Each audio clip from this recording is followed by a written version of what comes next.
The history of the Princeton Seventh-day Adventist Church is quite an interesting one. We started at a school called the Chapin School, which is a private school, very expensive private school, and we had a wonderful time there, but it was very challenging to have to go from time to time setting up chairs, setting up screens, setting up all our equipment, bringing in hymnals and so forth. But we did that every week for quite some time, and eventually we had to move out of that location. What happened was we did a series of Revelation seminars, and when we did this series, we included the name of the church, or I should say the school. And as it turns out, the school, the Chapin School, was in the contract that we weren't allowed to use that name, and we didn't use it as advertising. We basically simply used it as a map to show people where to go for the seminar. Well, the board chairman and the headmaster, the head teacher of the school, said that we voided the contract by doing that, and so therefore we had to move out. When we moved out, we didn't know where we were going to move. They gave us 2 weeks to get out. We ended up worshiping at the New Jersey Conference office for a while. And then after the New Jersey Conference office, we ended up in a place called the Trinity Chapel right here in Princeton. My wife was a respiratory therapist. She had worked on a pastor who needed some physical help, some respiratory help, and he was able to help her get into that building. We used that for 3 or 4 Sabbaths probably at the most, but then we moved back to a location that we thought would be a good location, which just happens to be where the church is now. It was an Assembly of God church. They were renting it.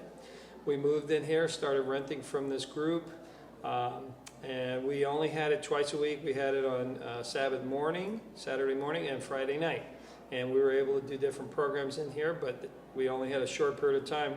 We really wanted our own place, and we looked and looked and looked and had a hard time finding a place that we could afford. And then we got a notice that the Assembly of God had sold the building, and the people who bought the building kicked us out. It was kind of sad. They didn't even give us 2 weeks. They only gave us a couple of days to get all our stuff and get out, and we got out of the building, and we had to move and went back to the New Jersey Conference office, finished our evangelistic meeting, had a good experience. We had 4 individuals who were baptized during that time. And then we moved from there back to Trinity Chapel for a short period of time.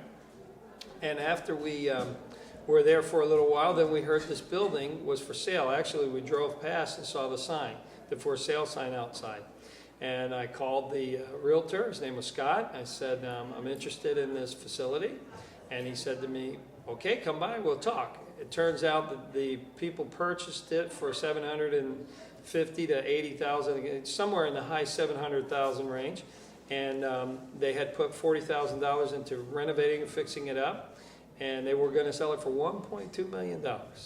Well, we could not afford that. 45 people could not afford $1.2 million. Obviously, we had $20,000 in our building fund, and it turns out that $20,000 would barely enough money really for earnest money. So we decided we would take that $20,000 and see if there was any interest. We went, and the guy said make a fair offer and we'll take it. I didn't make an offer at the time because I didn't think we could afford anything close to $1.2 million. So I said, well, we don't have a whole lot of money, but give me a few days. I went around and visited some of my church members. We took pledges. We raised another $20,000, so we had $40,000. And someone said in one of our meetings that $40,000 would be good for $400,000. You know, a 10% down payment would be good enough to get you started on a building that's $400,000. So we decided we would do that. I went, and make a long story short, I offered $40,000 to the realtor for $5,000 earnest money, and made a $400,000 offer, and I told him I had $40,000 to put down, and he basically laughed, and not basically, he really did laugh. He said, there is no way they're going to sell you this building for $400,000. So I left. I was kind of disappointed, actually a little hurt, because it wasn't too professional about how he responded. I left, but a couple days later he called me and said, well, the owner's willing to negotiate, although he wanted somewhere in the neighborhood of $800,000. And I said, well, we can't afford that either. So turns out A couple days later, I got another call. I said, well, would you be willing to go 600? I said, no, I can't do it. And finally came all the way down to $550,000, and I said we could only afford $400,000. What I didn't know at the time, but I know today, was when they bought it, they wanted to use it as an annex for a doctor's office for their equipment. The doctors couldn't use it for that. The city wouldn't let them zone it for that. Then they wanted to use it for a child daycare center. The city would not let them use it for that either. They said it's zoned to church. It will always be a church. And so what ended up happening was, he said, well, the owners are willing to sell, but you gotta give us at least a little bit of something. I said, 400 is all we could give. I went home. A couple days later, the realtor called me back and said, we'll take the $400,000. So at the time, I didn't know where I was going to come up with the money. We had $40,000 down payment.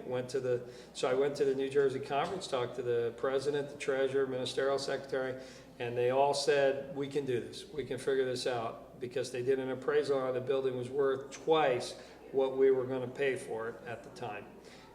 Turns out they worked out a deal where the conference would loan us part of the money, and the union would loan us the other part, and we'd pay one down till it was paid off, and then have a balloon payment to pay the other one, or continue payments with the other loan. That's how we ended up getting the building. The building was amazing. We came in, it was gutted, there was nothing in here, but the members rallied together, they painted, they put chairs, pews, different things in here, put in a pulpit and so forth, and we were able to continue meeting at the church on Harrison Street. One thing I will say, a side note, after me, a pastor named Norm Zimmerman came, and he was a builder. So when he came, the first thing he thought of was the seating capacity. We need to do something, because we were having about 60, 65 people attending every week. So he decided to put in a balcony, which is still there to this day. I appreciate Norm Zimmerman doing that for us. And now I have a beautiful facility. It's just been renovated by the new pastor and his team. Or her team, I should say. And she did an excellent job. I look at it today saying, wow, this thing looks really beautiful. So I really appreciate the work that she's done.